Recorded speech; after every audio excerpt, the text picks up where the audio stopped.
2010년 2월 4일 캘리포니아 폴브룩. 평범했던 목요일 저녁 4명의 가족이 흔적도 없이 사라졌습니다. 그리고 3년 뒤 그들은 한 사막에서 차가운 시신으로 발견됩니다.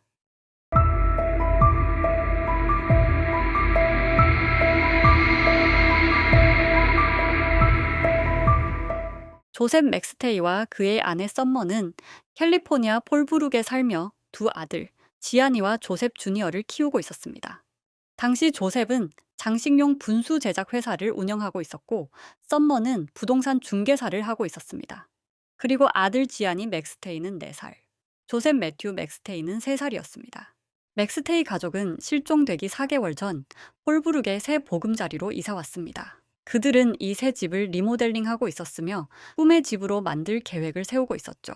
2010년 2월 4일 목요일 오전, 조셉 맥스테이는 평소와 다름없이 회사 업무를 하고 있었고 그의 아내 썸머는 집 정리를 하고 있었습니다. 그리고 조셉은 아버지와 통화를 하며 점심에 중요한 미팅이 있다고 말하고 서둘러 집을 나섰습니다. 미팅에서 만나기로 한 사람은 사업 파트너인 찰스 메릿이었습니다. 두 사람은 단순히 일뿐만 아니라 개인적으로도 가까운 사이였죠. 조셉 맥스테이는 회사에서 디자인과 판매를 총괄했고 찰스 메릿은 그에게 필요한 철제 부품을 제작하고 용접을 맡은 협력 파트너였습니다. 미팅 후 오후 5시 47분, 조셉은 메릿과 마지막 전화를 나눴습니다. 그리고 이후 일가족의 흔적은 완전히 사라집니다. 휴대전화 사용 기록도 없고 이메일과 은행 계좌의 거래 내역도 모두 멈췄습니다. 며칠 후 맥스테이 가족과 연락이 닿지 않자 조셉의 남동생 마이클은 직접 맥스테이 가족의 집을 찾아갔습니다. 문을 여러 번 두드렸지만 아무런 인기척이 없었고 열려있는 창문을 통해 집으로 들어갈 수 있었습니다. 집 안으로 들어온 마이클은 조셉과 그의 가족들을 불러봤지만 아무런 대답도 돌아오지 않았습니다. 집안 부엌 싱크대 위에는 음식이 부패하고 있었고 아이들의 장난감은 바닥에 흩어져 있었으며 두 마리 개는 먹이조차 제대로 주지 않은 채 방치되어 있었습니다. 마이클은 곧바로 경찰에 실종 신고를 했습니다. 4일 후 수사관들은 해당 주택에 대한 수색 영장을 집행하였고 집에서는 강제로 침입한 흔적이나 폭력의 증거는 발견하지 못했습니다. 집안에서는 피 한 방울도 나오지 않았죠. 그러던 중 경찰은 이웃집 CCTV에서 사건 당일 저녁 맥스테이 가족의 차량이 집을 떠나는 듯한 장면을 발견합니다. 하지만 화면에는 차의 윗부분은 보이지 않고 오직 차량 하단부만 어슴풀에 잡혀 있었습니다. 그 안에 가족이 타고 있었는지 혹은 누군가 차량만 몰고 있었는지는 알 수 없었습니다. 이후 수사에서 맥스테이 가족의 차량이 2월 8일 밤 11시경에 멕시코 국경 근처 한 상가 주차장에서 견인됐던 사실이 밝혀졌습니다.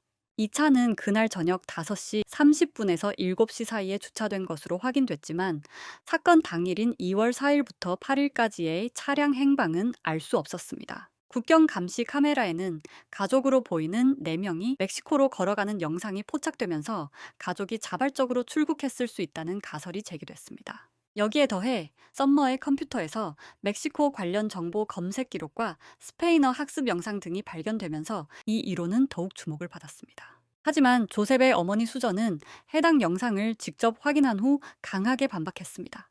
저건 우리 아들이 아니에요. 걸음걸이부터가 달라요.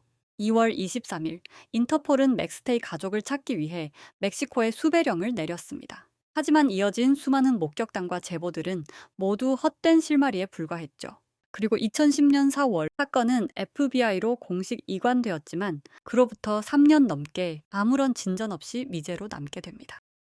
2013년 11월 13일 한 오토바이 운전자가 캘리포니아 북부 빅터빌 사막을 달리고 있었습니다. 거친 바람 속에서 그는 땅에 반쯤 묻힌 물체를 발견하게 됩니다. 그리고 가까이 다가가게 되는데 그가 발견한 것은 사람의 두개골이었습니다. 그는 곧바로 경찰에 신고했고 수사관들이 현장에 도착해 주변을 수색하기 시작했습니다. 조사 결과 발견 지점 인근에서 얕은 무덤 2곳이 확인되었고 그 안에서는 성인 남녀와 두 아이의 뼈가 함께 묻혀 있었습니다. 치아 기록과 DNA 분석을 통해 이 유해가 3년 전 흔적도 없이 사라졌던 조셉 맥스테이, 아내 썸머, 그리고 두 아들임이 확인되었죠.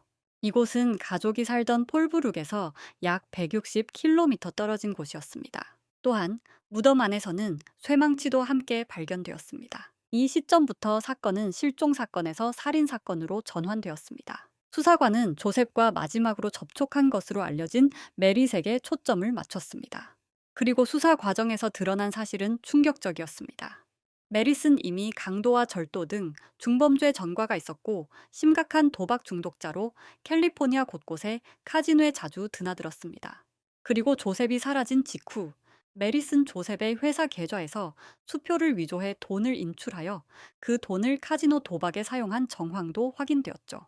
뿐만 아니라 실종 시점의 휴대전화 위치 기록도 시신이 발견된 빅터빌 사막 인근에 있었던 사실이 밝혀졌습니다. 결정적으로 맥스테이 가족의 차량에서 메릿의 DNA가 발견되었습니다.